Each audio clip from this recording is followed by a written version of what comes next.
eskerrik asko hurbiltzagaitik, biok entzutera, batez ere Unai entzutera.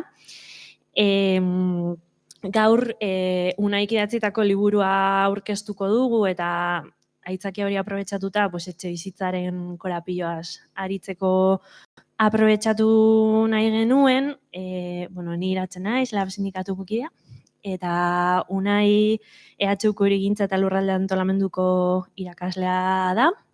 Eta horretaz gain, etxebizitzaren lanketan ibilbide, aditua izatez gain aritua da, EAeko legebiltzarrean etxebizitza gaietan aritu izan zen EH Bilduko legebiltzarkide zela, baita ere Gasteizko udaletxean, beraz, teoria eta praktika ere landu behar izan ditu etxebizitza politikei dagokionez, eta ikuspegi eta esperientzia horiek baliatuta idatzi du liburua, eta, labentzako kriston aukera da Unairekin gai hauen inguruan solastu ahal izatea. Alde batetik uste dugulako behar genuela Euskal Herriaren begiradatik idatzita zegoen liburu bat.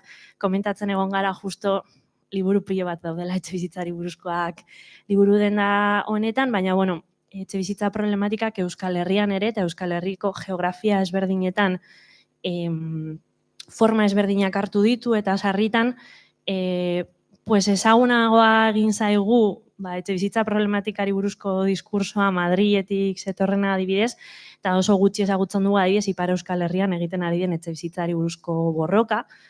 Eta, guretzako garrantzitsua zen gai honi Euskal Herriaren begiradatik heldu ahal izatea, alde batetik, euskeraz heldu ahal izatea bestetik, eta baita ere, proposamenen inguruan eztabaidatzeko aukera ematen digu liburu honek, proposamenen bidez idatzita dagoelako, eta, sarritan etxebizitza politikan adituak ez garen ontzat, oso mundu zaila da, eta, liburuak bai uste dugu laguntzen duela hobeto ulertzen etxebizitzaren korapilo hori zein den.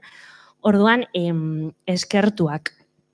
Hori esan da, pentsatu dugu orain justo hasi aurretik, petit komiten gaudenez, pizkat ezberdin egin aldugula hau, orduan, nik egingo dizkiot pare bat galdera orokor lotuago liburuaren aurkezpenari, eta gero bageneuzkan galdera batzuk zehatzagoak, gune tentsionatuen ingurukoak, edo alokairu sozialerako parkeari buruzkoak, eta bar, baina zuetako bakoitza galdera bat pentsatzen badu, politika publiko bati buruzkoa, edo korapio bati buruzkoa, edo zalantza bati buruzkoa, divertigarriagoa eta seguro interesgarriagoa da, zuek galdera horiek botatzen badituzue eta denon artean eztabaidatzen badugu. Orduan, enbede amaieran esan nian norbaitek galderarik duen, gonbidatuko zaituztegu hasieratik galdera bat pentsatzera, eta horrela seguro aberatsagoa dela. Eta, lehenengo galdera, edo botako nizukuen lehenengo galdera da, guk azaldugu pizkat zergaitik zen guretzako garrantzitsua horrelako liburu bat existitzea, baina, zergaitik liburu bat eta zergaitik horrelakoa, ez? Kaixo, atxaldeon guztioi, eta eskerrik asko tortzeagatik, iratxeri noski, eta Labi, Labe sindikatuari antolatzeagatik maien guru hau.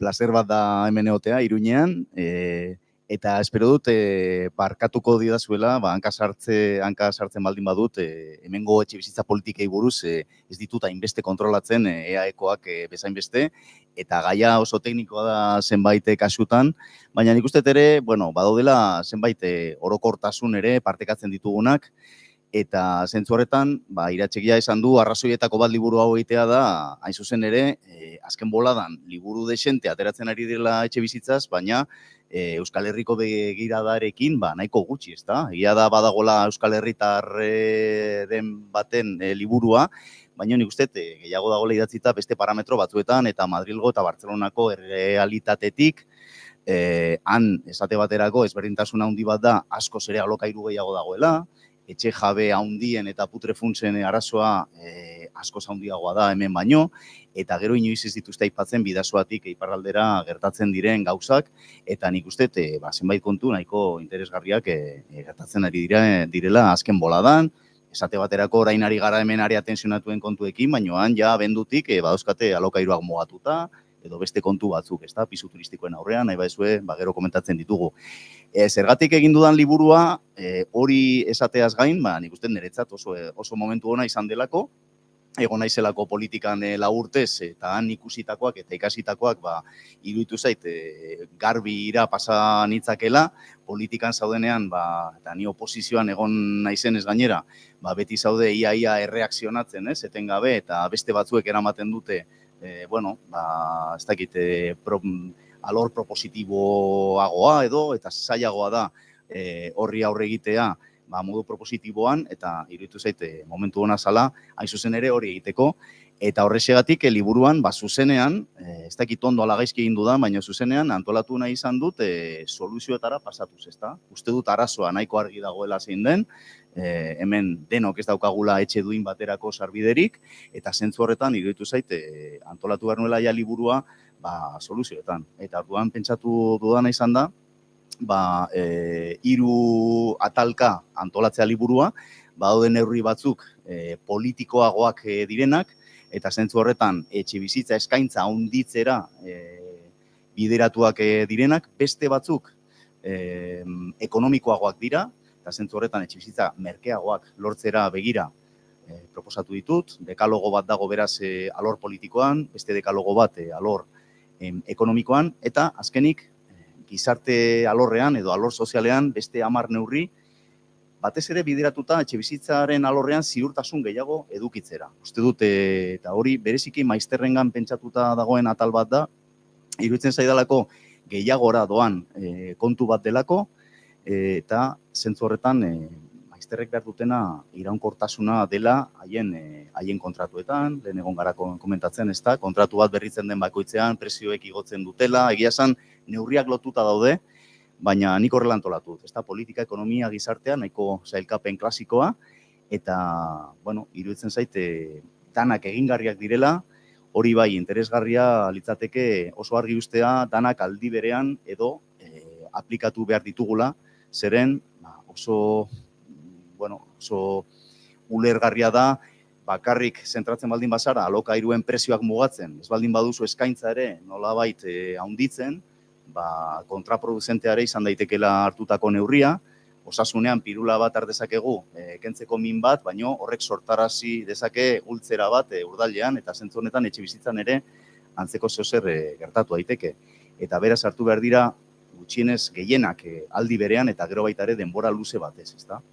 Beti aipatzen den eredua, bienakoa, 100 urte baino gehiago daramatzat etxebizitza politikak eramaten. Egia esan hemen, etxebizitza eskumenak leku aldatu edo esku aldatu zizkigunetik ja, bagoaz 40 urtetik gora pasatxo, eta zentzu horretan lortu barko genuke, edo izan barko genuke, bienan lortu dutenaren 140, ez? Pizkate iruko erregela bat eginez, eta ez gara ez da gerturatzen ere, baina, hori ere argi izan behar da. Eta beraz, irutu zaite, une egokia dela, laburbilduz.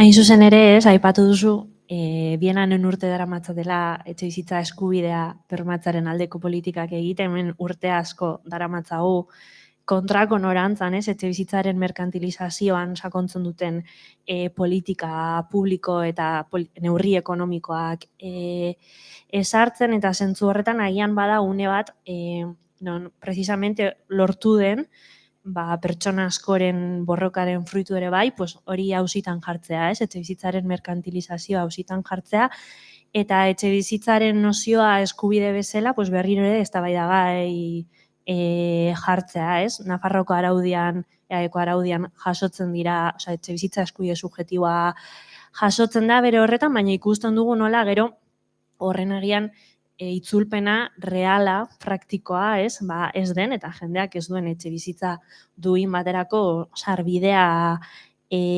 bermatua, Nagusiki eta batez ere hor baudelako interes ekonomiko batzuk, badagoelako patronal bat, sustatu duela eta defenditu dituela negozioa egiteko bere interesak, tartean horregaitik ere labeten ematen dugu urratsa, sindikatu ezela bide bat egitekoa, Orduan, bueno, hori da korapilo nagusia, ez? Pizkat etxe bizitzaren arazoa merkatuaren bidez eta merkatuen arauen arabera konpon daiteke, edo eskubide bezala bermatu behar da. Zein da zuk planteatzen duzun tesi nagusia? Esan dituzu hiru multzo daudela, ez? Politikoak, ekonomikoak eta sozialagoak nahi bada, norabide beran joan behar direla, baina zein da norabide hori? Argi dago, arazoaren iturria dago, hain zuzen ere, zuk esandako merkantilizazio horretan. Nik uste Espainiar estatuan eta Hego Euskal Herrian hori frankismotik datorkigula. Gero igual Frantzian edo Ipar Euskal Herrian esan daiteke neoliberalismotik ere badatorkigula, edo bai badatorkiela Ipar Euskal Herritarrei. 1980 inguruan mundu bankuak esaten du etxe parke publikoak privatizatu behar direla eta alokairuak desregulatu behar direla, eta zentzu horretan, zenbait erabaki hartu ziren bi estatuetan, bai Frantzian, bai Espainian, baina gure kasuan, etzen beharrezkoa izan etxe bizitza parke publikoak privatizatzea, zeren eta ja jaio ziren 20 urtetan pribatuak bihurtzeko, ezta? Egin ziren babes publikoko etxe pilo bat, Iruñean ere, Iruñerrian ere bai, eta hoiek 20 urtetara, 60an egin baziren, 80garren urterako ja pribatuak ziren, eta hor sartu ziguten jabegoaren ADN-a, gure barruan, eta zentzu horretan, nik gutxienez, Nafarroako datua ez dakit, baino EAen 1960an erdia bizi zen alokairuan eta erdia jabegoan, eta 20 urte ondoren, 81an, hain zuzen ere transferentzia gauzatzen denean EAen, 15% bakarri bizi zen alokairuan. Beraz, oso ondo funtzionatu zuen frankismoaren proiektu politiko hori, eta ez da asmakizun bat, beraien etxebizitza ministroak, Arresek, Bilbotarrak berak, esan zuen, ez zuela nahi Espainia bat proletarioena, baizik eta propietarioena, esaldi ezagun hori. Eta oso ondo funtzionatu zuen horrek, eta gerora ere jarraitzen dugu inertzia horrekin. Nik uste zuk esan bezala, gure gizartearen, sozioekonomiaren zati handi bat antolatuta dagoela, hain zuzen ere, etxebizitzaren revalorizazioan, ezta? Eta hartzen ditugun erabaki asko, hirietan, ekitaldiak antolatzea, ez dakiz esposizioak, ez dakiz, dana dagoa bideratuta revalorizazio horretan jarraitzera, eta nik uste eskema gutxi gora bera dela, etxebizitza libreak sustatzea batez ere, apur batzuk babes publikokoak izatea, eta gero arazoak dituztenentzat prestazio batzuk, ezta? Eta nik uste horri buelta eman bar zaiola, eta nik uste hartu behar ditugula politika publikoak etxebizitza merke eta duin eta iraunkor bat eskaintze aldera. Eta nire ustez hori, begiratzen baldin bada, munduan, edo gutxienez Europan, hori deitzen da alokairu soziala. Alokairu soziala da, alokairu babestua, da etxebizitza mota bat, zeinetan ez duzun sartu behar izango zure soldataren 30% baino gehiago ordaintzera.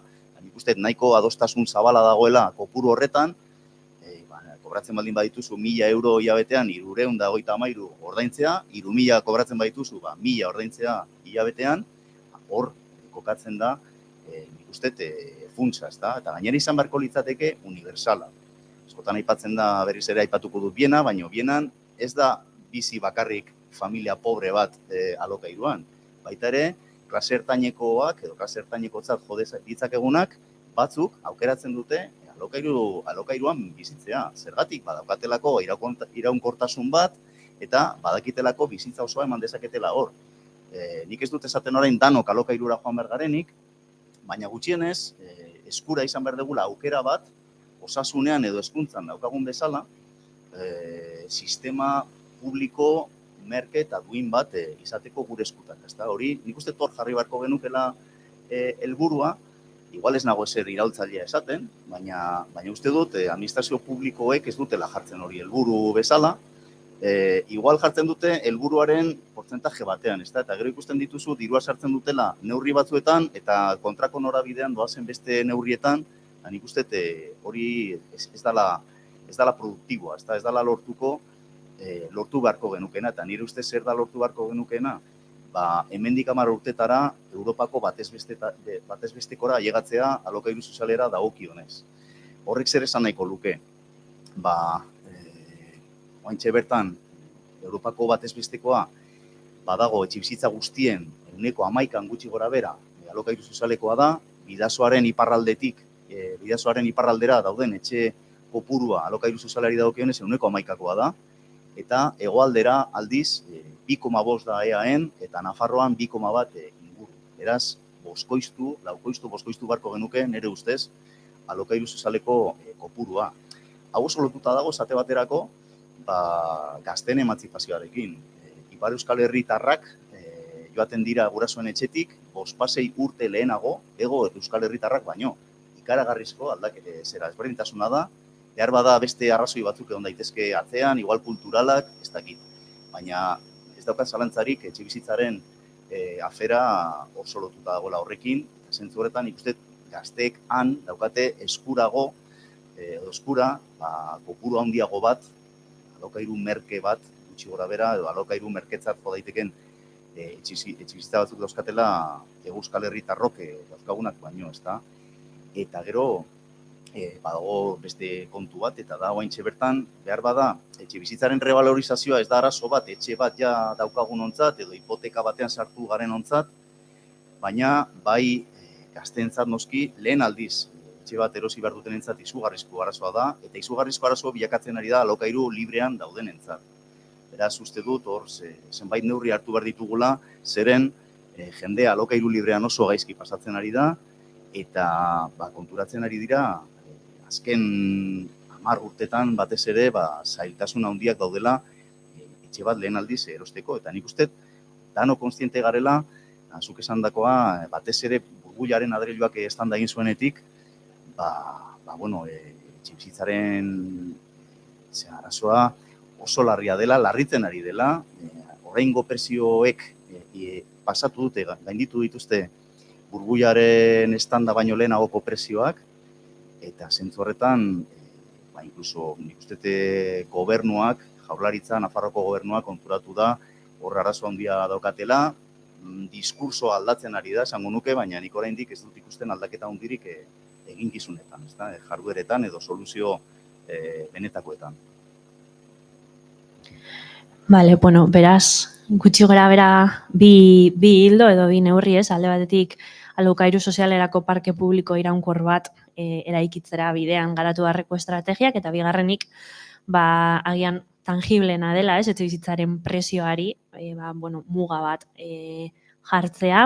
Sartuko gara orain gai zehatzagoetan, orduan esandakoa egingo izkiot pare bat galdera, eta denak zuzenean egin beharrean, zabalduko dut ronda, bale? Orduan, eta gero, ez badago, egingo ditut beste batzuk, eta horrela dinamikoagoa, bale? Orduan, lehenengoa, igual, gehien entzun dugun gaietako bat, izango litzateke gune tensionatuei buruz, ez? Nafarroan berriki 21 udalerri nagusitan sartu da indarrean, neurri honek balio du prezioak mugatzeko, dela hain zuzen ere, ez? Aipagai jarri dugun gaietako bat, egia da neurri mugatu bat dela maila batean, ez hartzen dugu kontestu batean non prezioak da pilo bat igo diren, beraz, neurriak balio du prezioak gehiago ez igotzeko, hori garrantzitsua da, baina behar duguna da prezioak jaistea, horretan daude ez, maizterren sindikatuak bai estatuan, horretan saiatuko gara.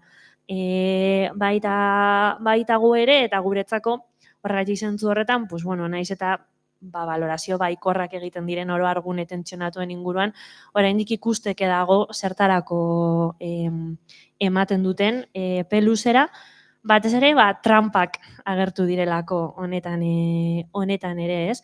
Eta horretako bada, adibidez gure asanbladetara etortzen diren kietako batzuk, ikusten dutenola, higiezinen agentzien aholkularitzek jokatzen duten rol bat, hor aholkatzen etxe jabeei, nola egin dezaketen, hau indarrean sartu aurretik ia berrizten duzun kontratua horrela ezaizun aplikatzen, logelen alokairuaren elementu guzti hori dago, ez? Nola epe luzerako alokatu beharrean logelen alokairu bat egiten den. Hor zalantzari gabe gure eskubideen jabe izatea eta antolatuta egotea funtsezkoa da, básicamente para que no nos la cuelen, baina badago beste korapio bat, ez dela, nola egin ikuskaritza, edo nola zer egin daitekeen, zulo guzti horiek estaltzeko, bai maila legislatiboan, baina ikuskaritzaren ikuspegitik ere bai.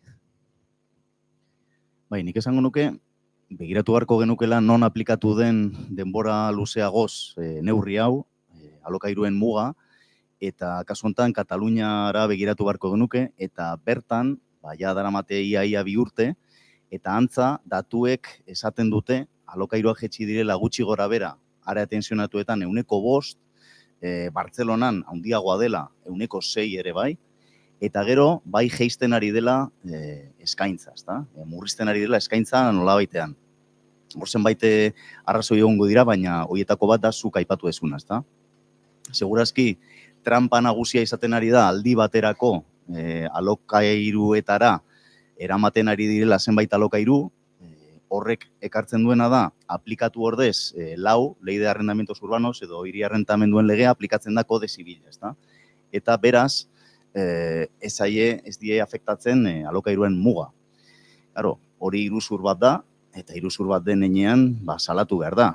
Nola salatu, claro, maizter batek eramango du epaile batera bere etxe jabea, segurazki galduko du bere pisua, ezta? Orduan, nik uste hor sindikatuen papera oso garrantzitsua izan daitekela, lab bezalako lan sindikatu goikoak ere, nik uste hor paper garrantzitsua daukazuela, besten persona horiek eta behar bada, zuek zeuek analizatzen salaketa horiek. Nik uste hor garrantzitsua izango dela paper hori.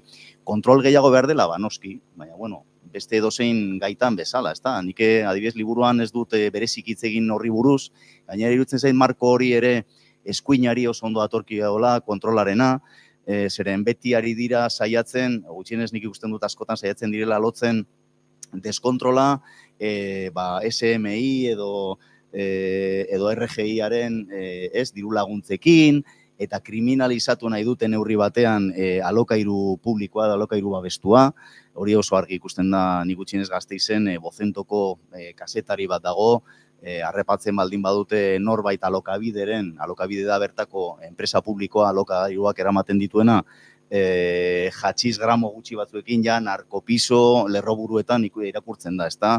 Dago oso nik uste asmo txarrez egin da, eta da ez dutelako maite alokairu soizala, lotzen dutelako pobreziarekin, eta hori ez dute nahi, eta nik uste dut duindu behar dugula alokairu babestua, lehen esan bezala uste dut lortu behar dugula unibertsala izatea, eta nik uste dut, aipatzen ari garen alokairuen muga beharrezkoa dela. Esan behar da, Nafarroan gutxienez, 20 piko udalerri horiek, nik uste pena bat dela Nafarroa osoa ez egotea area tensionatu gisa izendatua, ikusiko dugu ea datozen hilabeteetan horretarantz goazen, ezta, baina gutxienez eginda behin.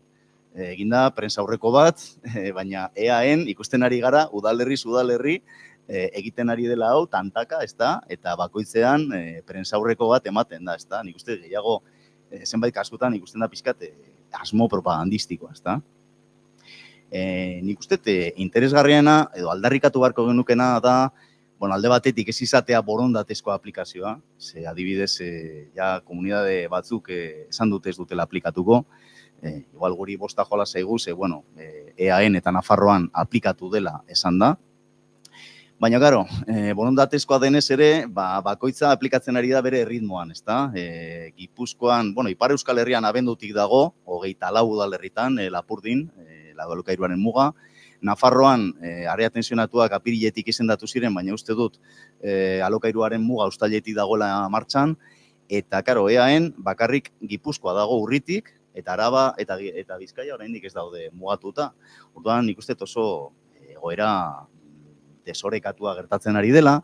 Gero baita ere, zenbait kasutan, behar bada hemen Iruñerria osoa sartu da, oker ez banago 21 udalerri horietan, egongo da, gero zuzentzen nauzue bestela, baina Bilbo aldean esate baterako, Bilbo area tensionatua da, Barakaldore bai, baina getxo ez. Orduan sortuko dira desoreka batzuk, nik uste pizkat kezkagarriak, ezta? Ni uste dut neurri beharrezkoa zela, baina badira beste neurri batzuk prezioarekin lotutakoak eta aipatzen ez direnak eta zerikusirik ez daukatenak area tensionatuekin, eta hori ere aipatuko nuke, eta da espekulazioa.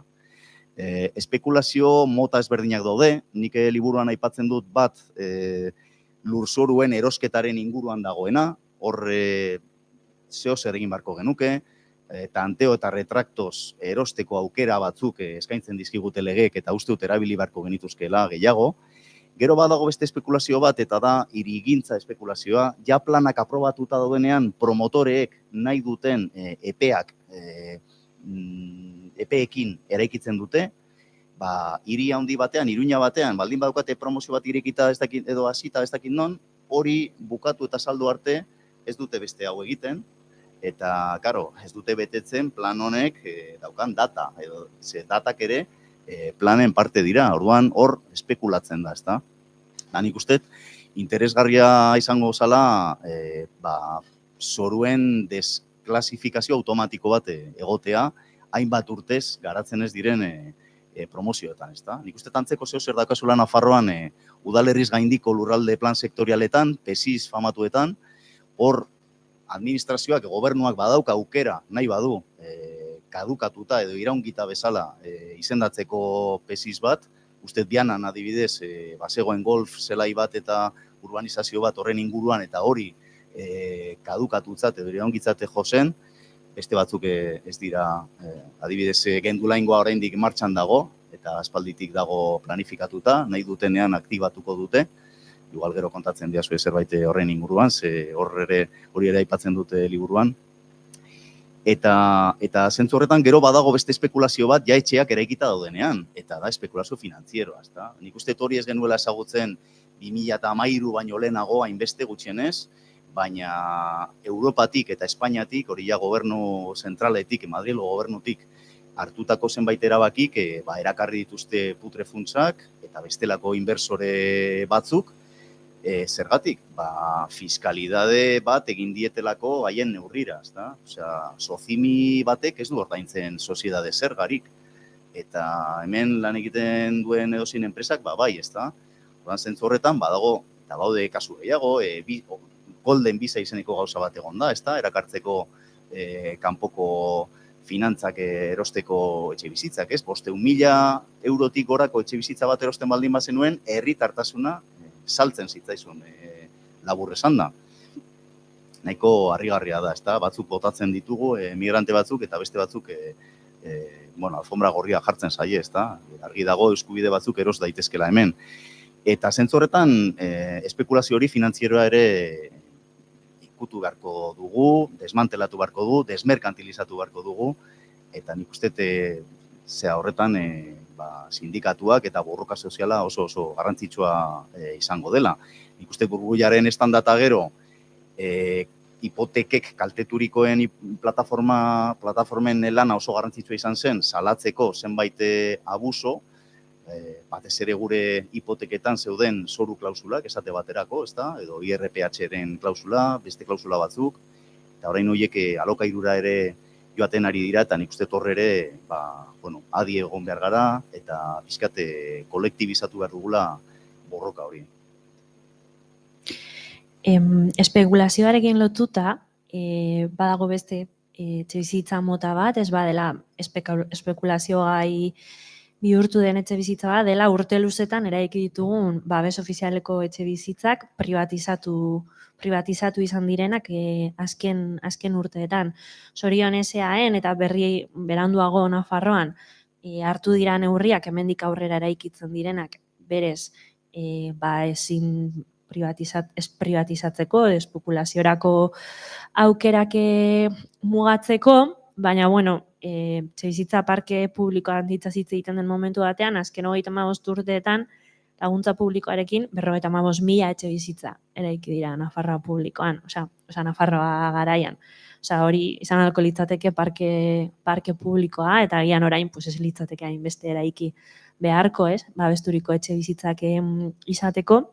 Datozen 5 urteetan 3.000 etxebizitza pasatuko dira, galduko dute babesturiko kalifikazioa Nafarroan, eta horrek, bertan bizi diren pertsonentzako, batez ere maizterrak diren kasuetan, badakar arrisku bat, askotan funts putrek erosten dituzte etxebizitza horiek, erabiltzen dituzte alokairuak igotzeko, eta bertan bizi ziren pertsonak kanporatzen dituzte, jabetzaren kasuan ere, eragin dezakete horiek espekulatzeko tresna bat izatea, bere momentuan diru publikoz lagundu zen egungo espekulazio bat izango litzateke. Zer egin dezakegu egoera horren aurrean? Aurrera begira hartu dira neurriak, ez? Bueno, pues mendik aurrera ikitzen direnek ez dute babes sozialeko kalifikazio hori galduko, Nafarroaren kasuan 2022tik, baina 3.000 etxebizitza galduko ditugu babes publikokoak Nafarroan datozen 5 urteetan. Zer egin daiteke? 3.000 eta gutxi iruditzen zaizkit. Datorren 5 urte, baina egongo dira oraindik urte gehiago deskalifikatzen babes publikoko etxeak. Imaginatzen dut 20 urtetara egiten zirela, eta igual batzuk 30 urtetara EAen bezala. Claro, EAen oraindik, nahiz eta neurria 2003an hartu zen, 2002ko abenduan, 2003an, hasi zen martxan, oraindik deskalifikatzen ari dira batzuk 2033 bitarte.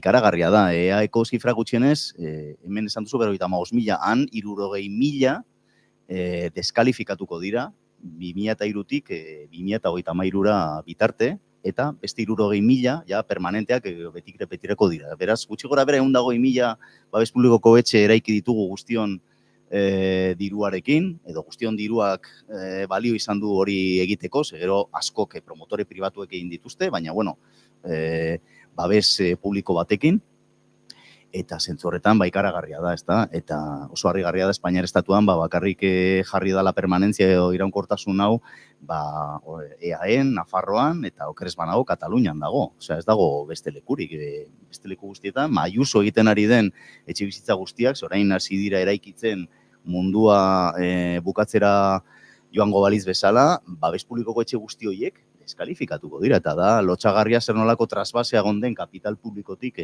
poltsiko pribatuetara. Orduan, zer egin? Bueno, lehenik eta behin, gutxienez, zuk esan bezala, hartu da neurria, eta hori ondo dago, baina, ikusi behar da zer egin daiteken berreskuratzeko etxe horiek, ezta?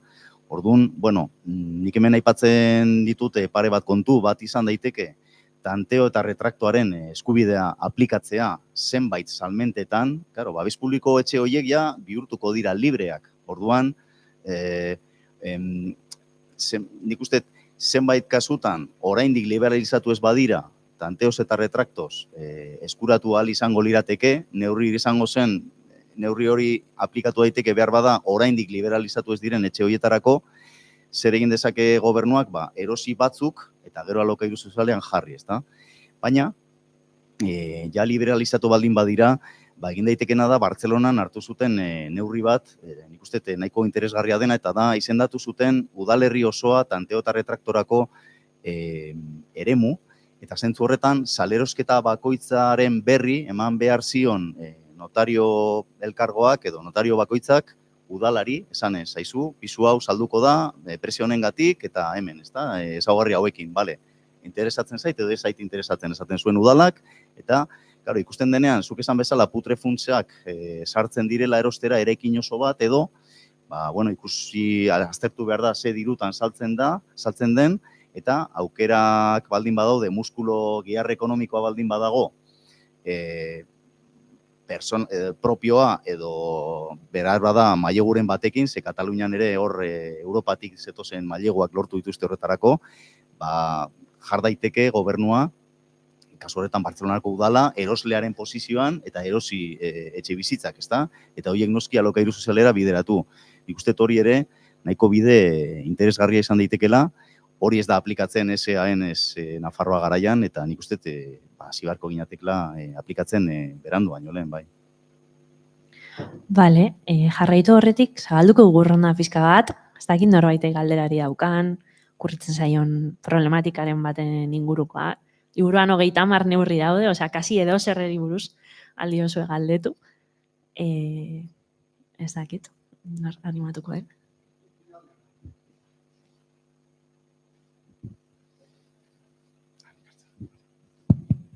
Bai, lehenbizikoa da, lehenbizikari dagokionez, etxe bizitza politikak dira bai Nafarroa bai Euskal Autonomia Erkidegoaren eskumenekoak, orduan gustatuko litzaidake jakitea zure iritzia nolako araudia dugunaren gainean.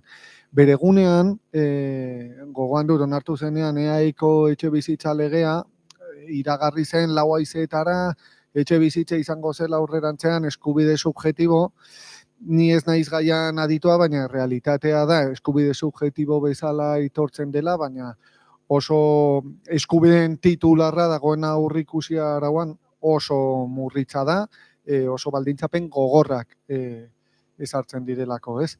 Orduan, gustatuko litzaidake zure iritzia jakitea horren gainean, ze teorian bederen aukera genuke politika aurrerakoiak esan dezagun, edo ezkerrekoak egiteko etxe bizitzan hori bat. Eta bigarrenik, baloratzea, ezker independentista lehen indar municipalista dela esaten dugu askotan. Eta sentsazioa dut, naiz eta legegintzaldi bat, 2 edo 3, ematen ditugun alkatetzan, ez dugula asmatu orain arte bederen politika propio bat garatzen, herritarrek perzibituko duena benetan, gai garela aterabide bat topatzeko etxe bizitzaren problematikari, ez? Nik gogoan dut duela, ez dakit, zenbait aste edo hilabete, iragarri zen Gipuzkoako udal bat, ez dut orain oroitzen, tasatuko zituela oso gogor etxe bizitza hutsak, ez? Baina, karo, azaltzen zen kasi adibide bakar bezala, ez? Eta nire galdera da, zergatik demontre ez ditugu tasatzen EH Bilduren udaletan etxe bizitza hutsak, pero adoblan, eta bidaltzen dugu mezu politiko potente bat, ez?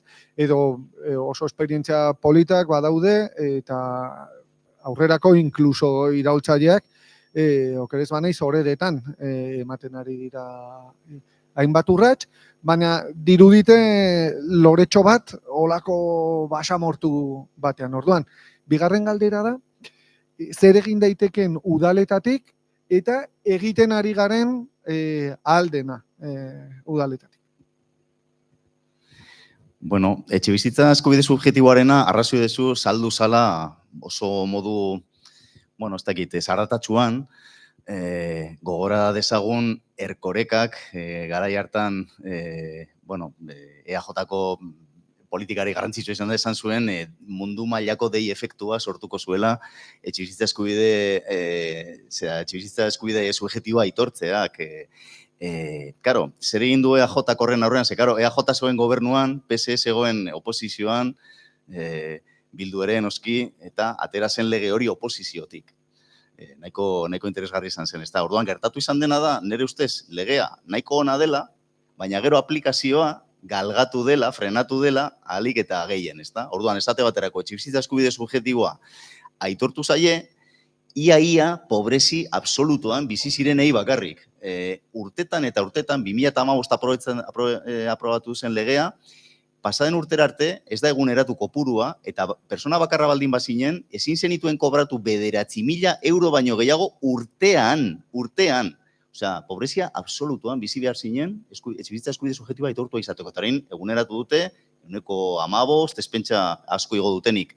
Bikoiztu egin da, eguneraketa horrekin, etxebizitza eskubide aitortua daukatenen kopurua. 9.000-tik 18.000-ra. Bai. EAE osoan 18.000 familiek aitortuta daukate eskubide hori, baina gainera, eskubide hori ez da gauzatzen. Egiten dena da, oso kopuru txikian, 18.000-tik igual 2.000 familiei ematen zaie alokairu sozialeko etxe bizitza bat, ematen zaie aukera bertan bizitzeko, ordainduz beraien diru sarreren 130, oso ondo dagoena, baina, karo, beze gertatzen da gainerakoekin, ematen zaiela etxe bizitza prestazio bat. Eta etxe bizitza prestazio hori da 300 euro hilabetean, bizun bat egiten dio gobernuak maizterrari, eta maizterrak bizun bat egiten dio etxe jabeari. Odan ari gara alokairuaren burbuila puztuarazten sistema horrekin zergatik. Ez ditugulako nahikoa alokairu sozialeko etxe bizitza. Orduan horregatik esaten dut, nire ustez neurri garrantzitsuena izan beharko litzatekeela parke hori handitu. Parke hori handitzeko zehozer eraiki beharko da. Ados, eta leku batzuetan, ez lehen bezala amaierarik egongoz balitz bezala, adibidez gendulain batek konpondu dezake neurri batean etxe bizitzaren arazoa, baina nire ustez ez da eredu egokia. izango zen, ez dakit, monstruo bat, hor errepide baten erdian, osea, beste arazo batzuk sortuko genituzke horrela. Orduan, nik askotan esaten dut, konpondu behar dugu etxebizitzaren arazoa, beste arazo batzuk sortu gabe. Hori esango nuke etxebizitza eskubide subjektiboari buruz, ezta? Osea, behar dela, benetan gauzatu, jende gehiagori aukera hori eman, baina ez dela ordezkatu behar prestazio batekin, eta hori gertatzen ari da. Bilduren udalerrietan. Bueno, nik uste egia da, behar bada gauzak astiroago doazela nahiko genituzkenak baino badaude, badaude proiektu interesgarri batzuk, nik batzuk aipatu ditut hemen. Esate baterako, Agurain batean, erosi da, jauregi bat, hau aspaldi erosi zen, zaharberrituko da, eta bertan 10-15 zuzkidura etxebizitza egingo dira gazteentzat. Claro, 10-15 gazteri konpontzearekin, 5 urtetarako beraien etxebizitza beharrak ez duzu mundua eraldatzen, baina nik uste horrelako proiektu txikiak biderkatu egin barko genituzkela gure herrian. Alegia, merke edo erortzear dauden eraikinak alden tokietan erosiz, zaharberrituz eta horiek alokairu sozialean jarriz, ezta? Beste adibidea interesgarri bat, Usurbilen, zuzkidura etxebizitzen proiektu bat egin dute, Txirikorda izeneko proiektu bat, non gazteak eta adinduak eraikin berdinean bizi diren, bakoitza bere pisuan, baino badago ja ideia bat, gazteek eta zaharrek nolabait elkarri laguntzeko aukera daukatela, eta zentzu horretan, hori ja martxan dago, egia esan gazte gehiago sartu dira adinduak baino, eta oraindik esan dezagun proiektua hobetu daitekela, baina nik uste ere oso proiektu interesgarria dela. Eta gero etxe hutsen aurreko erantzuna gogorragoa izan beharko litzateke, Azpeitian bakarrik aplikatu dute etxebizitza hutsen kanona, arrazoi dezu.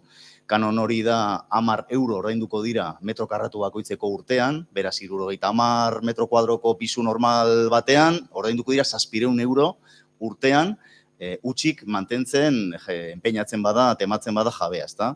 Zentzu horretan, bada makila, eta espero dezagun emaitzak ematea. Gainera oso interesgarria da, zeren aukera ematen du baita ere, bigarren urtetik aurrera, desjabetu alizateko, behin-behingoz, etxe bizitza hori alokairuan jartzeko. Naiz eta etxe jabeak nahi ez izan, legeak usten du, dekretuak, etxe hutsen dekretuak, eta etxe bizitza legeak ere, lehen aipatu duen legeak, ze lege horrek ireki zuen bide hori, desjabetu izango du Jaurlaritzak, edo kasu honetan Azpeitiako udalak, pisu hori alokairuan jartzeko. Beraz, nik uste oso interesgarria dela, eta arrazoi guztia dezu, nik uste gure udalerri guztiek aplikatu barko luketela. Egia esan, udalerri batzuetan IBIaren edo OHZ zergaren errekargo bat dago, eta nik uste ez dagoela gaizki. Esan nahi dut, nik uste hautatu behar dela bide bat edo bestea, baina makilaren bat eman behar zaie etxea hutsik mantentzen, enpeinatzen diren jabei. Errekargo hori, udalerri batzuetan 150-koa da, adibidez Donostian, gure ekimenez, baina egia esan beste leku batzuetan txikiagoa da, eta Gasteizen aurten bakarrik jarri da 150-koa, baita ere gure ekimenez, eta ja EAJak kendu nahi du, ezta? Orduan, nik uste torre ere, borroka zelai handia daukagu, eta gutxienez guk eman beharko genukela adibidea. Eta gero, daude beste udalerri batzuk, non ez dagoen ez kanona, eta ez da IBIaren errekargoa, getxo batean, adibidez, ez dago ez bata ez bestea. Eta, hori ere ikusarazi behar da. Gutxienez gure udalerrietan okerez banago, IBIaren errekargoa badago, egia da makila gogorragoa izan daitekela, baina hori ere gestionatzea ez da erraza, eta zentzu horretan ere eskatu izan da laguntza baita ere Jaurlaritzari, aholkularitza aldetik, baita ere laguntza teknikoa, eta hor badago asko egitea bai.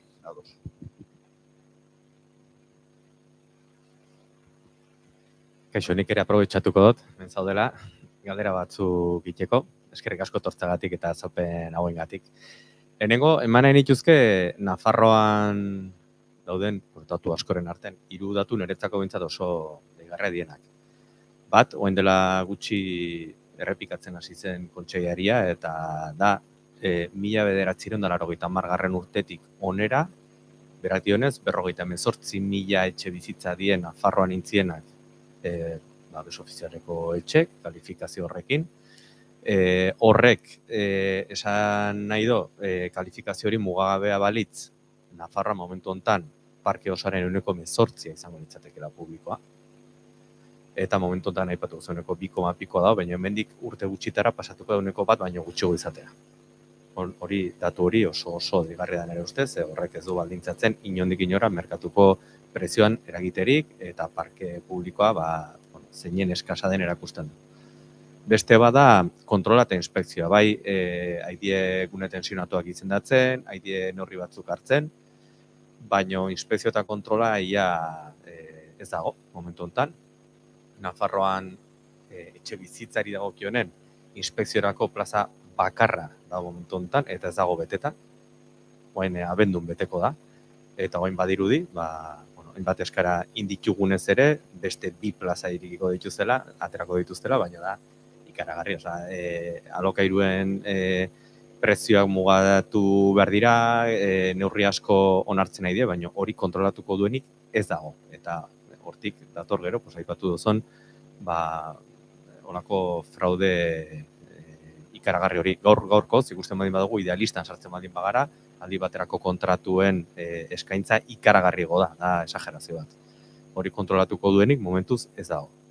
Eta hirugarrena da, Nafarroan bai, 21 udalerri izendatu diek kolpe bakar baten gune tensionatu eta populazio osoaren 78% hartzen du, baino ikaragarrizko arrakala dago lurralde kosiaren ikuspegitik. Hau da, udalen 85% kanpoan dago, lande eremu osoa kanpoan dago. 5.000 biztanletik berakoa dena gelditu da aztertu gabe eta dena izendatu gabe. Eta horrek bizkortzen du nolabait arrakala demografiko hori eta lurralde kosiaren ikuspegitik dagoen arazo larri hori, ez? Orduan guzti hau kontutan hartuta, eta leheno eneko gindun galderak kontutan hartuta, ze oso garrantzitsua iruditzen zait, lotu nahi nituzke etxe bizitza eta buru jabetza. Hau da, etxe bizitza beharrezkoa da eta estrategikoa dugun arlo bada, hortarako buru jabetza eta eskumenak beharrezkoa dira, eta hemen topatzen gabeti zera batekin, pareta batekin, eta da, Nafarroa osoa gune tensionatu izendatzea nahi genuke, behintzate gure talde parlamentariotik, eta hori da saiatzen ari garena.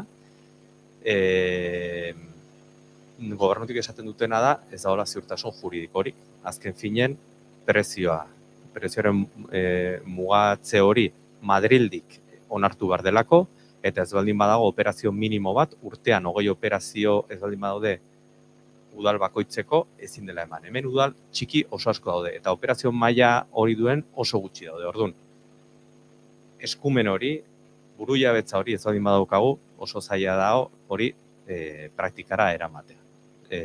Gai oso teknikoa da edo oso zehatza da, baina iruditzen zait oso importantea dela, ze bestela, hirigunetatik haratago soluziorik ez dute ematen prezioa mugatzeko. Orduan, nola ikusten duzu gai hau, ze aukera ikusten dituzu, teknikoki egia da, tramparen parte bat badago, hori litzateke galdera. Nik esango nuke, area tensionatuaren izendapenaren kontua hartuta, legeak ez duela esaten zer nolako eremu hartu behar dezun. Egin dezakezu kode postalaren arabera, da egia auzoka, egin daiteke udalerrika. De hecho, EAN izan dugu eztabaida hori, eta Jaurlaritzak atera zuen hasiera batean dokumento bat esanez ze udalerri izendatu zitezkeen area tensionatu, baino bakarrik udalerri osoak, gero rekulatu egin zuen eta atera zuen bigarren txosten bat esanez, bueno, auzoka egin daitekenez hemen auzo hauek sar daitezke. Horrek esan nahi du ez dagoela zehaztuta ze eremutan egin daitekeen, eta beraz, nik uste dut, autonomia erkidego osoka egin daitekeela, eta zentzu horretan, batez besteko datuek ematen badute jartzen diren bi baldintza horiek, alegia bilakaera eta zera zenbat esfortzu ekonomiko egin behar duten maizterrek edo hipoteka bat ordaintzen ari direnek, nik esango nuke legeak baimentzen duela. Ez dakit, berbada beraiek dakite gehiago zuzen bidez, baina nik legea begiratuta daukat, eta hori esango nuke, nik uste oso garrantzitsua dela dena den erkidego osoa, Nafarroako Foru Erkidego osoa sartzea bertan, deskonpensazio handia gerta daitezkelako alboan dauden udalerrien artean. Nik igual oso argi irudikatu dut lehen Bilbo eta Getxoren arteko adibide horrekin, baina hemen ere gertatuko da zenbait kasutan, eta zuk esan bezala, azalerari dagokionez, hemen dagoelako izugarrizko deskonpensazioa, ezta? Mugatuta egongo den eremua, eta mugatuta ez dagoen eremuaren artean. Beraz, nik esan nuke ahal dela. Eta gero eskumenena oso garrantzitsua da. Eta inoiz ez dira aipatzen. Osea, Madriletik kontrolatzen dizkigute kontratuekin lotutako kontu guztiak eta ekonomiarekin lotutako kontu guztiak. Eta hemen inoiz ez zaio intzuten politikari bati eskumen horiek lortu behar ditugula. Gutxienez, EAen guk entzuten dugu, abiadura handiko trenaren ez dakize obra pasatuko zaiola Jaurlaritzari, ez dakit portuetako ez dakize eraikin ere pasatuko zaiola, baina inoiz ez da esaten, adibidez lau, lehen aipatu dudan ley de arrendamientos urbanos, hori zergatik ez daukagu eskuordetuta, zergatik ezin dugu guk geurea egin, zergatik ezin ditugu alokairuak mugatu geure kode zibilean oinarrituta, esate baterako, bai Nafarroakoan eta baita EAEkoan, Katalunian saiatu ziren hori egiten eta konstituzionalera eraman zuen PPek eta arrazoia eman zioten PPri. Baina nik uste, hori aldarrikatu beharko genukela, ezta? Eta gero, pisuen salerosketaren atzean dauden agente pilo bat, araututa daude Madriletik, osea, ez bakarrik bankuak, lege hipotekarioak esate baterako, tasadore batek esaten duenean zure pisuak zenbat balio duen, eta fijatu zaitez ze garrantzitsua den hori hipoteka bat eskatzeko, hipoteka bakarrik emango dizute tasazio balioaren 80%, ez baldin zaitu abalatzen norbaitek, orain EAen Jaurlaritzak abalatuko ditu batzuk etxeak erosteko, iruditzen zaidana lotsagarria. Baina, tasadoreen legea Madriletik egiten da, gero erosten baldin baduzu etxe bat, notario batek emango du fedea, hori ere Madriletik, da funtzionario espainiar bat, notario bat, eta atzean dauden jabetzaren erregistroak, baude agente pilo bat, eta hori guztiak Madriletik kontrolatzen dira, eta inoiz ez da esaten ze garrantzitsua litzateken hori hemendik arautzea, ezta? Nik uste hori, diskurso hori, joan behar garela indartzen, gorpuzten eta azaleratzen, bai, oso ados. Bueno, ez dakit beste galderari dagoen, gutxi gora bera 50 minutu goazelako hemen, eta plana zen gutxi gora bera, ordu bateko zerbait egitea, orduan azken aukera, bestela itxiera emango diogu.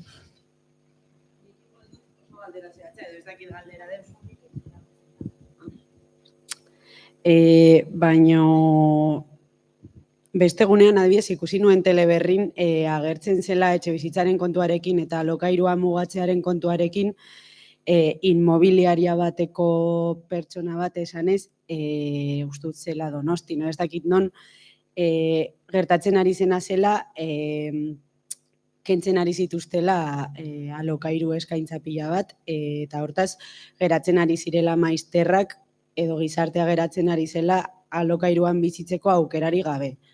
Orduan, alde batetik uste dut, horrelako diskurtsoek likatzen dutela asko eskuinaren markoa eta pizkat beldurretik edo beldurra sartzen dutela politika hauen kontra gizartea kokatzeko, baina nire galdera da uste duzun hori gertatu aldela edo gertatzen ari dela, eta egia izatekotan, hau da, benetan gertatzen ari baldin bada, alokairua mugatuz, eskaintza pila bat jeisten ari dela, zein den, nola egin aldiogun horri aurre, edo nola hartu aldugun, nola aurreratu algaren gertakari horri uste dudalako, ez dakiten, nik ez dut atope ezagutzen ez da ere Nafarroko etxe bizitza egoera, baina uste dut hau gertatzen dela asko, jabetza denean pertsona individualena eta ez aldiz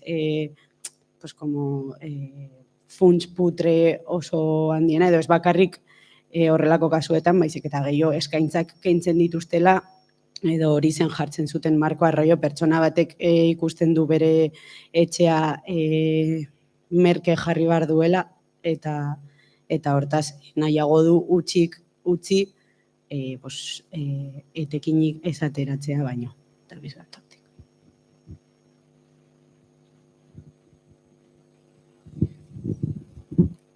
Bai, egia da, gutxienez, karo, Nafarroaz eta EAEZ oraindik ez dauzkagu datuak, ze duela oso gutxi daude alokairua mugatuta, eta esan bezala Araban eta Bizkaian ez daude oraindik. Katalunian denbora gehiago daramate, eta lehen esan bezala jetxi badira alokairuak 5%, 6%, ba egia da eskaintza murriztu dela. Beraz, neurri batean arrazoia dute. Karo, hedabideak ere ari dira esaten zein den iruzurra alokairuak ez mugatzeko. Ikaragarria da, baino batez ere Bocento, Diario de Navarra eta halako hedabideak ari dira, eta esango nuke EITB neurri batean, ari dira zabaltzen aldi baterako kontratuak egiten badituzu, alegia 11 hilabetekoak egiten badituzu, karo, ja ez duzula bete behar ley de arrendamientos urbanos, bete behar dezula kode zibila, eta zentzu horretan, paktatu dezakezula 11 hilabete egongo omen den maizterrarekin prezio libre bat.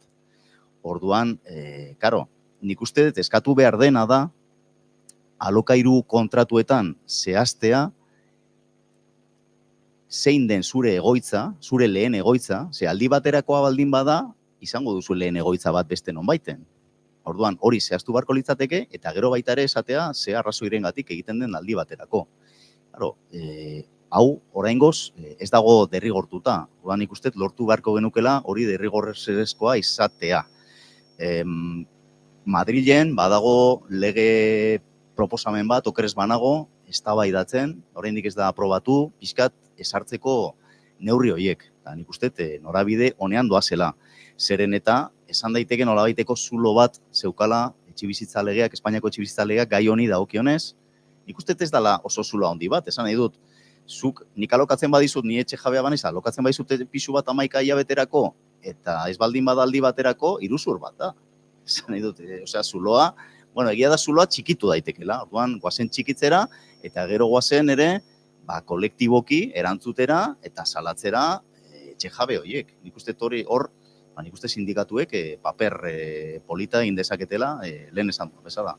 Nik uste bi helduleku horiek daude, ezta? Zulo hori txikitzea, lege berri baten bidez, edo legearen aldaketa baten bidez, esartzeko derrigortasuna esateko zein den zure lehen etxea, eta zergatik zauden aldi baterako pisu horretan, eta bestea, borroka soziala, ezta? Borroka kolektiboa. Vale. Beste galderarik? Vale, venga, azkena. Sindikatu Hegoterseko lagunek esaten ziguten egia dela Bartzelonan jeitsi egin dela eskaintza, baina beraien ustez jeitsi egin da mugikortasuna ere jeitsi delako legeari esker, edo esarri diren neurri berriei esker. Eta hori ere ona da, horrek esan nahi du, jende gutxiago geratzen ari dela, kalean botata, ezin dietelako igo gehiago alokairua. Arrazoi hori ematen ziguten, ez? Eta hori, hasiera batean, positibotzat jo beharko genuke. Baina egia da, eskaintzaren falta arazo handia dela. Oso ondo dago apreziazioa, karo, legearekin area tensionatu batean, area tensionatua ez den leku batean alokairuak 5 urterako dira Espainiar estatuan, etxe jabea handia baldin bada 7 urterako, baina lege honekin, etxebizitza legearekin, Espainiar etxebizitza legearekin 3 urte gehiago egon daitezke maizterrak etxeetan, beraz 5 gehi 3, 7 gehi 3, etxe jabea handien kasuan, beraz, Jaimek esan bezala, karo, eskaintza murrizten da, ze jendea dago bizitzen pisu horietan. Behar bada orain mugimendu gehiago dago, idealistan iragarki gehiago egondi izan dira orain arte, kopuruak edo urte horiek murritzagoak izan direlako, ezta? Eskerrik asko. Bai. Eta gero azkenengo, hausnarketa txiki bat, proposamena edo eta galdera, egin daitekez. Eta, pizka ekintza sindikalean murritzen ari garen, eta ari gara, astero, kasu zehatzak jasotzen, oso larriak askotan, eta hor galtzen dugu kakotzen artean. Edo sartzen dugu esfortzu pila bat, pertsona hori laguntzeko, eta baina, eremu honetan, borroka kolektiboa politizatu egin behar dugu, eta nire ustez, kontran egon beharrean beti, eta antzutan, askotan, erantzun zera horretan egon behar dugu, ez dago beste erremediorik. Baina, eraiki beharko genukela nolabaiteko paradigma berri bat, helburu zehatz batzuekin, ez? Gizartea, jendartea antolatzeko zera, ez? Aldarrikapen zehatz eta politiko hoien alde. Eta zu gaipatu zu bat, ez da geratu naiz pixkatola, entzuna neukan, baina ez dut osongi zuk planteatu duzu, hemendik kanpo instituzioek nonbaiten aipatu zu, badutela aukera, baita eremu pribatuan ere, eragiteko tanteo retrakto horren bitartez. Osea, posible litzateke aldarrikatzea, azken finean, etxe bizitzaren arazoa, merkatu pribatua interbenitzetik etorriko da soluzioa, ez dago beste soluziorik. Ordan, herramienta behar ditugu. Beraz, aki zaila dela, baina, esan genezaken, aizue, hemen ez dago beste modurik, negozioarekin amaitzeko eskuartze bat egon behar da, instituzio publikotatik, eta proposatzen dugu hemen ja ez dela salduko, merkatu pribatua, merkatu librean esaten den horretan, etxe bizitza bat gehiago. Eta pasatu behar da, gero instituzioak ez dute dirurik erosteko zea guztiak, baina horrek ematen digu aukerak beste proposamen batzuk egiteko, jendea antolatzeko kooperatibetan. Zerrenda batean sartu eta kooperatibak sortu, tanteo retrakto zea horretan ere, parte hartzeko instituzioekin batera. Hori, Bartzelonako parte hartu izan nuen, duela 2 urte, parte hartu izan nuen jardunaldi batzuetan, planteatzen zuten Europan egiten zela. Segitu eskubidea, osea, sortzi duz kooperatibak, eta, gobernuek igual ez dute dirurik papatean erosteko ez dakizen milaka etxebizitza, baina segitu egiten die eskubidea kooperatiba hoiei, eta zuzaude apuntatuta, gaztea zara, ez dakizer, noizbait sartu nahiko zara saltza horretan, eta kooperatibetan, eta badaudela neurriak eta aukerak, baina nik uste dut, eraiki beharko genukela horrelako proposamen potolo bat, eta horren inguruan politizatu eta antolatu jendea. Erabat ados, eta gainera, azkena esan dezuna, martxan dagoia Katalunian. Katalunian, kooperatiba batek, hango gobernuaren laguntzarekin, joan daiteke enkante batera, eta erosi salmentan dagoen terreno bat, eta baitare tanteo retrakto aplikatzeko, eta hemen aipatzen dut kasu bat Reusen, Sostresibik kooperatibak, tanteo eta retrakto bidez, jartzen da eroslearen posizioan, eta gero, erabilera lagapenean, ematen die bere kooperatibistei etxe bizitza bat. Orduan, badaude adibideak egin daiteke, eta nik uste zuk esan bezala, bultzatu beharko genukela, halakoak gehiago egizitezen hemen, erabat ados.